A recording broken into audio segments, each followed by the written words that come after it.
You are scrolling peacefully, pretending to be a responsible adult, when a video appears. A tiny otter is holding a pebble. A puppy falls asleep with its tongue out. A kitten looks mildly confused by gravity.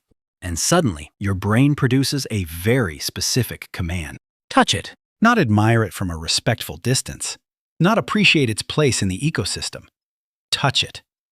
Hold it, pat the head, squish the cheeks, boop the nose, which is not a scientific term but is somehow understood across cultures.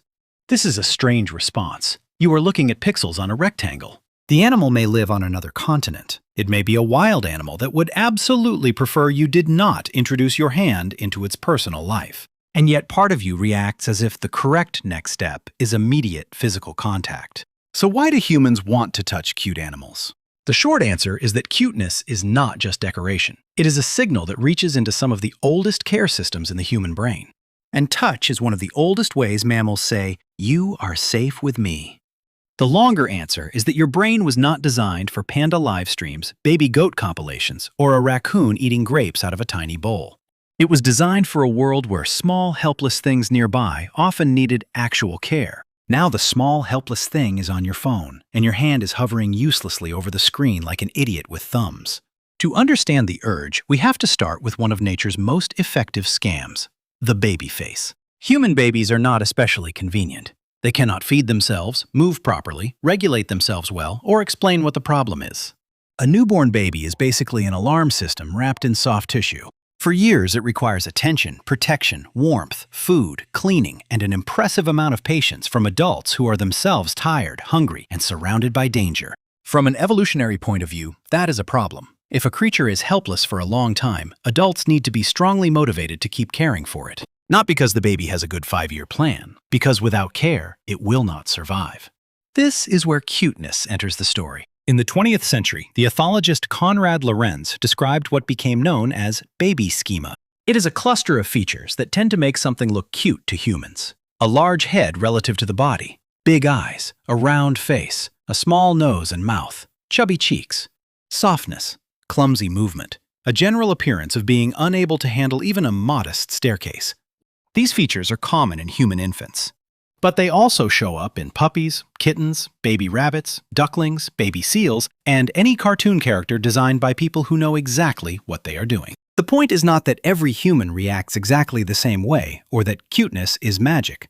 Culture, personality, experience, and the specific animal all matter. Some people see a baby animal and melt. Other people see a baby animal and think, "This appears sticky." Both are valid data points.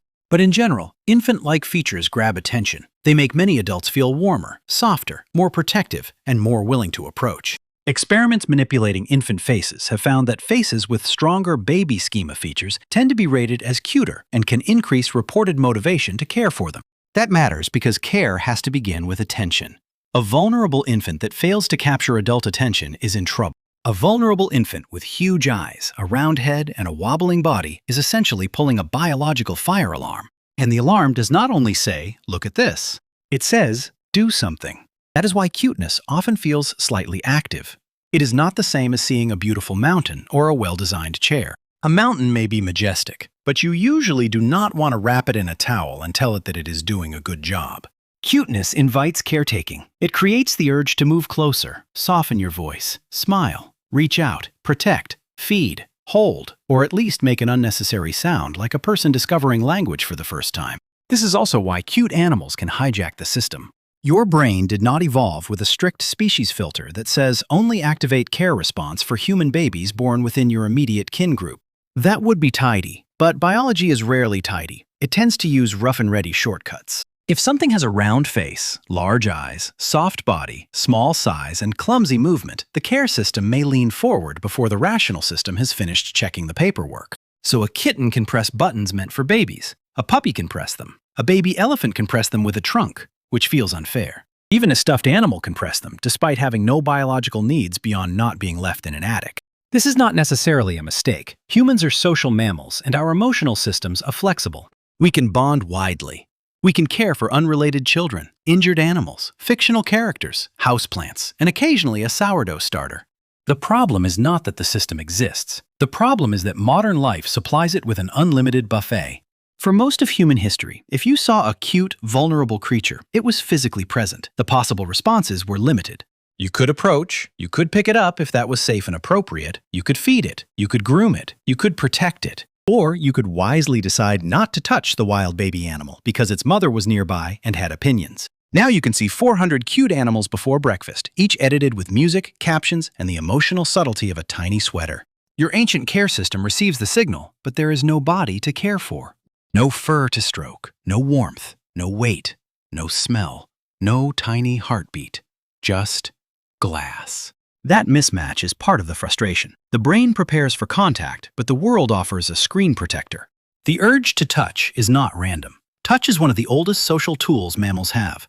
Before humans had spoken language, legal systems, or the phrase, "per my last email," mammals were using touch to regulate bodies and relationships. Many young mammals are licked, carried, nuzzled, warmed, and cleaned by caregivers.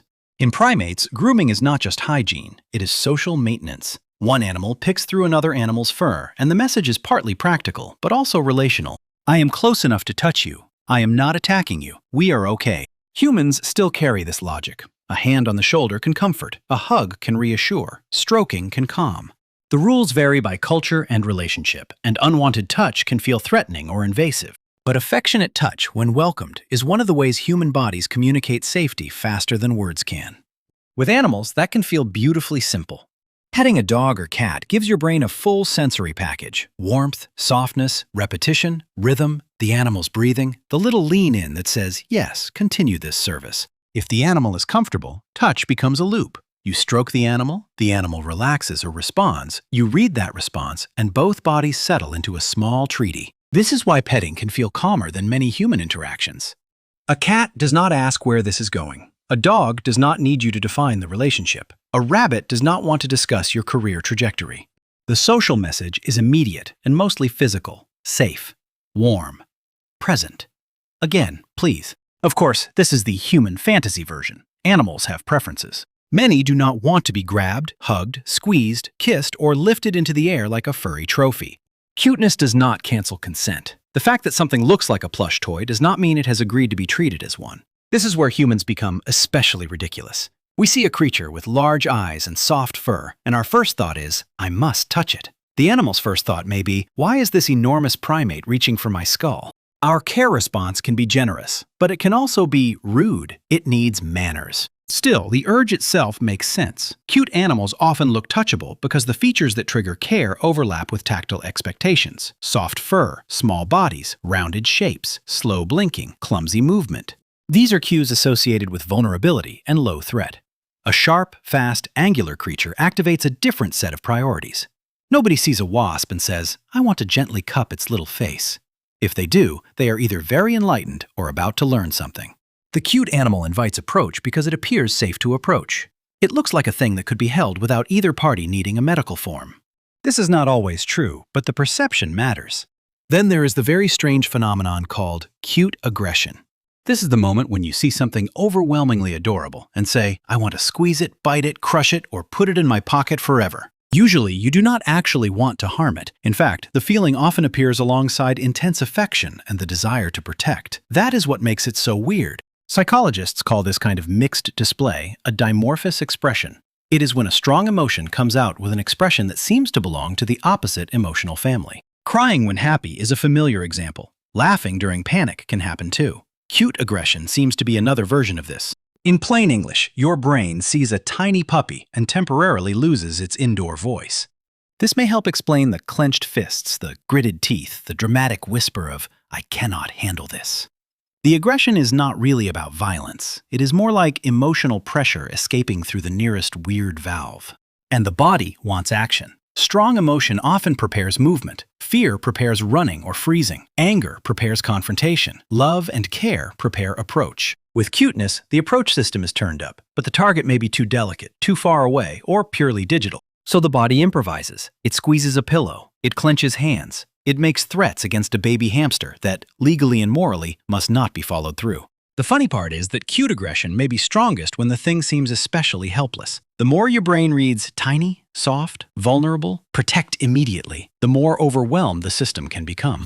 That is how we get the sentence, I love him so much I want to eat him. which is a horrifying statement until you realize it is usually spoken by someone gently petting a dog in a holiday sweater. This also reveals something important about human affection. It is not always tidy. Warmth can come with intensity. Care can come with frustration. Overwhelming love can make the body do strange little aggressive-looking things. Human emotions are less like separate folders and more like a drawer full of cables. You know there is a charger in there somewhere, but everything is tangled. Cute animals tangle several systems at once. There is the visual trigger of baby-like features. There is the caregiving motivation to approach and protect. There is the tactile reward of warmth and softness. There is the social bonding system that treats touch as trust. There is the reward system that makes the whole thing feel good. And there is the modern internet, blasting these systems with edited clips of baby animals discovering pumpkins. No wonder people make noises. Domesticated animals add another layer. Dogs, in particular, have spent thousands of years living near humans, and many are extremely good at reading us. Some research suggests that dogs use facial movements that humans find expressive, including the famous inner eyebrow raise that creates a puppy-eyed look. That look makes the face seem more infant-like and emotionally readable to us. Whether or not the dog is consciously manipulating anyone, the result is clear. Humans see the face and feel the pull.